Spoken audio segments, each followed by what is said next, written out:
ስብሰባ አልወጣም በሚል ሁለት ሰዎችን ተኩሶ የገደለው ሚሊሻ 21 ዓመት ጽኑ እስራት ተፈረደበት። በኦሮሚያ ክልል አርሲ ዞን በአርሲ ስብሰባ አልወጣም በሚል ሁለት ሰዎችን ተኩሶ የገደለው ሚሊሻ 21 ዓመት ጽኑ እስራት ተፈርዶበታል። የጀጁ ወረዳ ነዋሪ የሆነው የአካባቢው ሚሊሻ አባል የህዝብ ደህንነትን እንዲጠብቅበት የታጠቀውን መሳሪያ በአስደንጋጭ ሁኔታ የሁለት ሰላማዊ ሰዎችን ህይወት እንደቀጠፈበት ነው የተነገረው። መሐመድ አሚን ከድር የተባለው ተከሳሽ በጀጁ ወረዳ የአላጋ ዱሬ ቀበላ ሚሊሻ ሲሆን ታህሳስ 13 ቀን 2017 ዓ.ም ሐሰን ኑር የተባለ ተበዳይን የፀጉር ማስተካከል ስራ ወደሚሰራበት ሄዶ ለምን ስብሰባ አልወጣም በሚል ተኩሶ መግደሉን የአርሲ ዞን አቃቤ ህግ አስታውቋል። እንደ ዞኑ አቃቤ ህግ ይፋዊ መረጃ ተከሳሹ ከፀጉር አስተካካይ ባለሙያው ተበዳይ በተጨማሪም በወቅቱ ፀጉር ቤት ውስጥ ከነበረው ሌላም ግለሰብ በሚሊሻው በተተኮሰ ጥይት ክፉኛ ቆስሎ ሆስፒታል ሲረዳ ቆይቶ ህይወቱ አልፏል ነው የተባለው። ስብሰባ ለምን አልወጣም ከሚል ንግግር ውጪ ሁለቱ ግለሰቦች መካከል ምንም አይነት ጠብ የለም የተባለም ሲሆን በግለሰቡ ላይ የጀጁ ወረዳ ፖሊስ መዝገቡን ካጣራና ለአርሲ ዞን አቃቤ ህግ ካስተላለፈ በኋላ በግለሰቡ ላይ በተከፈተው ክስ ግለሰቡ ክሱን መከላከል ባለመቻሉ የአርሲ ዞን ከፍተኛ ፍርድ ቤት መጋቢት 18 ቀን 2017 ዓ.ም በዋለው ችሎት የሰውን ነፍስ በማጥፋት ሚሊሻውን በ21 ዓመት ጽኑ እስራት ፈርዶበታልም ተብሏል።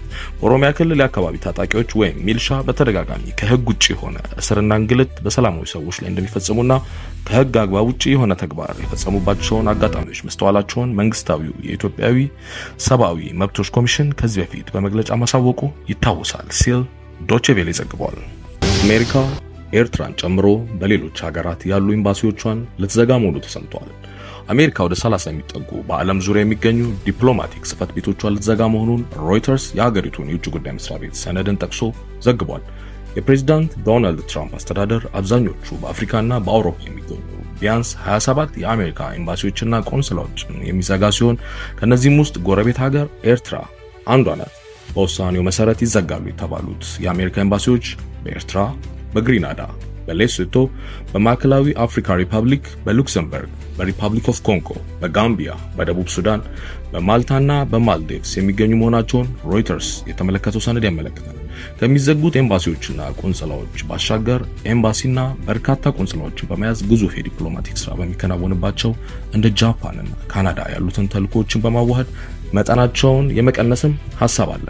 ሰነዱ ከፍተኛ ወጪ በማስወጣት ውድ የዲፕሎማሲ ተልእኮ የተመበዳቸው ያላቸውን በሞቃዲሾ፣ ሶማሊያና በኢራቅ ያሉ ዲፕሎማቲክ አባላትን መጠን የቀነሰም ሐሳብ ማቅረቡን ተመልክቷል። ዶናልድ ትራምፕ ወደ ፕሬዝዳንትነት ከተመለሱ በኋላ የአሜሪካ መንግስት ከተለያዩ ሀገራት ጋር ያለውን በተለያዩ መስኮች አይጣጣሙም ያላቸውን ተቋማት በመዝጋትና እርዳታዎችን በማቋረጥ ላይ ይገኛል።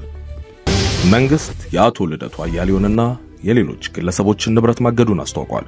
የኢትዮጵያ መንግስት የአቶ ልደቱ አያሌው ቤት እንዲሁም በአቶ ሀብታሙ አያሌውና በጋዜጠኛ ዘመድኩን በቀለ ስም በአዲስ አበባ ከተማ የተመዘገቡ ቤቶችን ማገዱን ይፋ አድርጓል።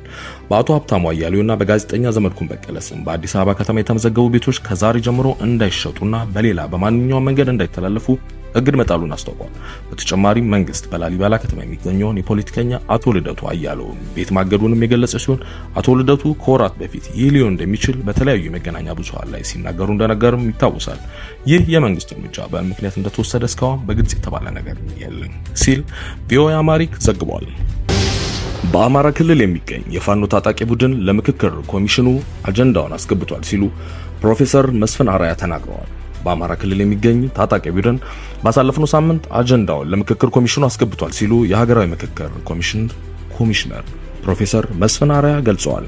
አጀንዳውን ለኮሚሽኑ ያስገባው ቡድን ማን ነው ተብሎ ከፋና ሚዲያ ኮርፖሬሽን ለቀረበላቸው ጥያቄ ዋና ኮሚሽነሩ በሰጡት ምላሽ ማንነቱን መግለጽ የምንችለው ቡድኑ ፍቃዱን ሲሰጠን ብቻ ነው ብለዋል። አሁንም የታጠቁ ኃይሎች አጀንዳዎቻቸውን በወኪሎቻቸው አማካኝነት ማቅረብ እንደሚችሉና ኮሚሽኑም አጀንዳዎቻቸውን ለመቀበል ዝግጁ መሆኑን አረጋግጠናል ብለዋል።